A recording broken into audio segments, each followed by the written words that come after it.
bernama Kuldesak Sang Pengecut. Ditulis oleh Rasto.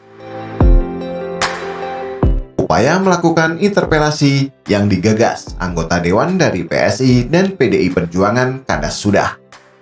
Ditenggarai 7 perwakilan partai yang menolak menggunakan hak interpelasinya untuk meminta keterangan kepada pemerintah Provinsi DKI Jakarta Anies Rashid Baswedan.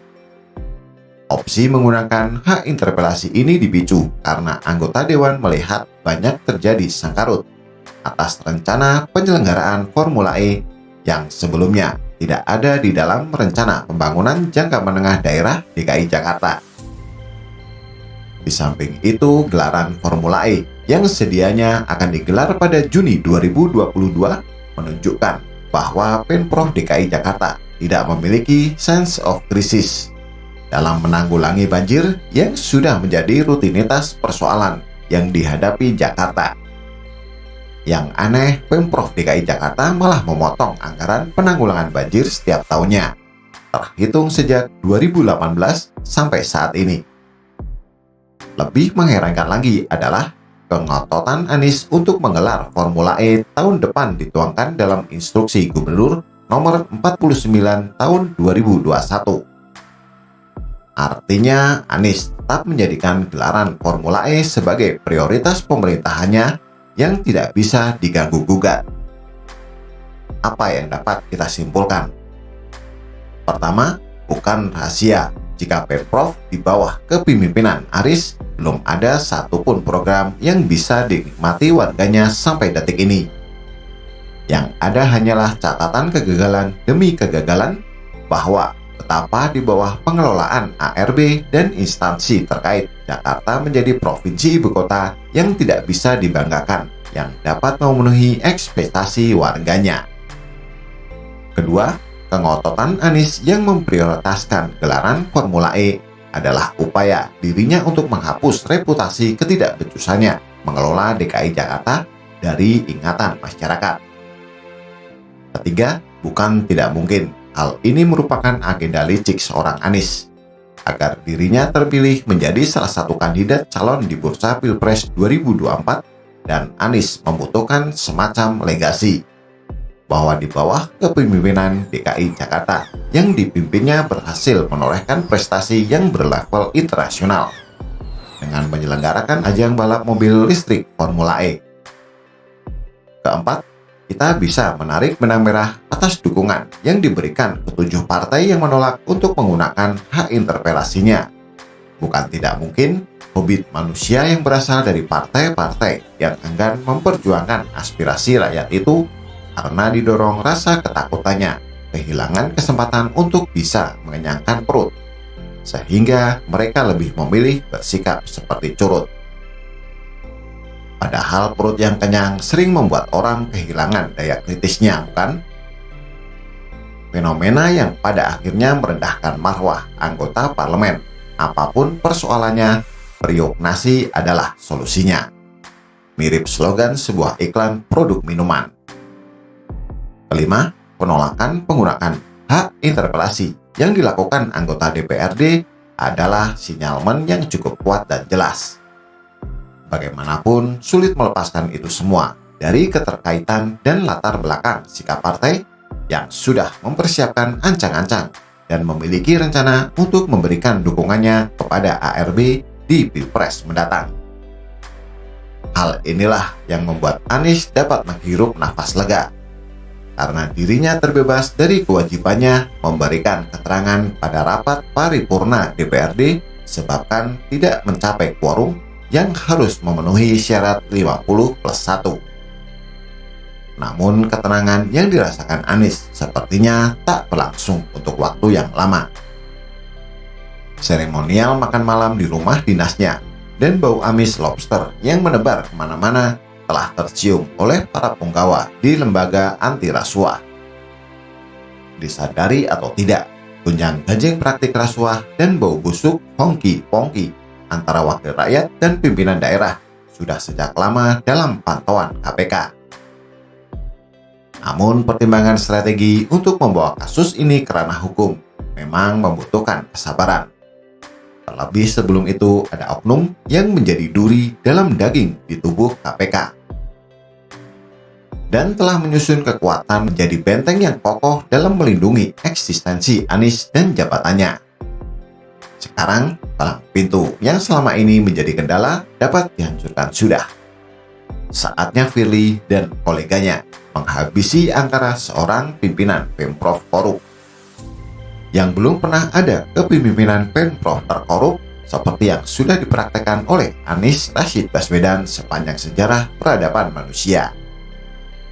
Baru pertama kalinya Indonesia, dan mungkin sepanjang peradaban manusia di dunia, mencatat sejarah korupsi paling gila yang dilakukan pemerintahan daerah. Dan hal itu sudah melampaui rekor korupsi yang pernah dilakukan VOC ketika bangsa ini di bawah kekuasaan kolonialisme Belanda. Sangat tepat apa yang pernah diucapkan The Founding Fathers bangsa ini, yang mengingatkan ancaman yang akan dihadapi oleh generasi saat ini. Perjuanganku lebih mudah karena melawan penjajah, namun perjuangan kalian akan lebih sulit karena melawan bangsa sendiri. Saat yang ditunggu akhirnya tiba. Setelah dipandang cukup, KPK pun mulai melakukan penyidikan terkait kejanggalan-kejanggalan yang terjadi. Pertama, perihal pembayaran komitmen fee yang mendadak menurun drastis dari 2,3 triliun rupiah untuk 5 tahun penyelenggaraan menjadi 560 miliar rupiah. Padahal negara yang pernah menyelenggarakan ajang balap mobil listrik itu tidak semahal yang dibayarkan Pemprov DKI. Seperti penyelenggaraan di Montreal, Kanada, hanya setara dengan 18,7 miliar rupiah. Bahkan, penyelenggaraan di Roma, Italia tidak dibebankan biaya komitmen fee hingga tahun 2025. Kedua, tiba-tiba Pemprov DKI mengalihkan tanggung jawab sebagai panitia penyelenggara pada PT Propertindo. Anehnya, Anies mulai instruksi Gubernur nomor 77 tahun 2019 memerintahkan Kepala Dinas Pemuda dan Olahraga DKI Jakarta membayar komitmen fee tanpa melakukan negosiasi harga. Artinya, PT Propertindo yang ditunjuk sebagai penanggung jawab atas penyelenggaraan itu tidak memiliki kewajiban membayar komitmen fee karena tidak ikut menandatangani kontrak dimaksud. Ketiga, sampai detik ini Anies, baik sebagai kepala pemerintahan dan yang menunjukkan kepanitiaan penyelenggara ajang balap mobil listrik Formula E, belum menyerahkan bukti transfer pembayaran komitmen fee.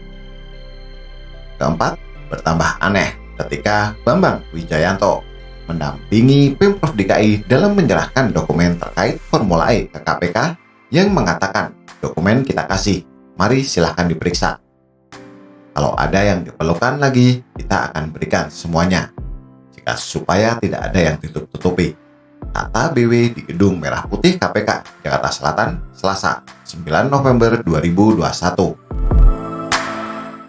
Terkait penyerahan dokumen penyelenggaraan Formula E oleh Pemprov DKI Jakarta, kami sampaikan bahwa tentu KPK mengapresiasi langkah kooperatif dari Pemprov DKI Jakarta yang telah menyerahkan dokumen terkait dengan penyelenggaraan Formula E dimaksud. Tim penyelidik berikutnya tentu akan telaah dan mengkaji dokumen tersebut secara detail untuk memperoleh informasi dan data yang tentu diperlukan di dalam proses penyelidikan yang sedang kami lakukan ini. KPK juga berharap pihak terkait terus kooperatif untuk proses-proses berikutnya jika diperlukan keterangan dan konfirmasi lebih lanjut. Hal ini semata untuk memperlancar proses hukum demi keadilan tentunya, sehingga menjadi terang suatu perkara. Sedangkan mengenai materi perkara tentu tidak bisa kami sampaikan karena saat ini masih dalam proses tahap penyelidikan. Namun demikian, kami mengajak masyarakat untuk terus mengawal dan memantau perkembangan dari kerja-kerja KPK agar ikhtiar pemberantasan korupsi yang sedang kita lakukan bersama ini akan memberikan dampak nyata bagi masyarakat. Pertanyaan kemudian, dalam kapasitas apa BW menyerahkan dokumen terkait penyelenggaraan Formula E? Jika memang tidak ada yang harus ditutupi, bukankah sebaiknya Anies tidak perlu menghindar dan mengajak 7 fraksi partai pula untuk menolak hak interpelasi? Penulis jadi curiga bahwa penunjukan BW untuk menampingi putusan Pemprov DKI adalah upaya akal-akalan mencari peluang untuk melakukan negosiasi kepada pimpinan KPK yang bisa diajak main mata untuk mendapatkan penyelesaian secara win-win solution. Sebagai penutup, penulis memprediksi ARW akan bernasib jauh dari apa yang bisa diimpikan karena melihat keseriusan para penggawa KPK untuk menjadikan momentum ini sebagai waktu yang tepat dalam upaya mengembalikan kepercayaan masyarakat. Tentu saja, sebagai masyarakat yang masih memiliki kewarasan, tidak akan rela bangsanya diobok-obok oleh orang atau kelompok yang merusak negeri tercintanya demi ambisi yang hanya memenuhi kepentingan pribadi dan kelompoknya semata. Saatnya KPK membuktikan sebagai lembaga yang bisa diharapkan. Sekarang atau tidak sama sekali. Apa pendapat Anda? Silahkan tulis komentar di bawah.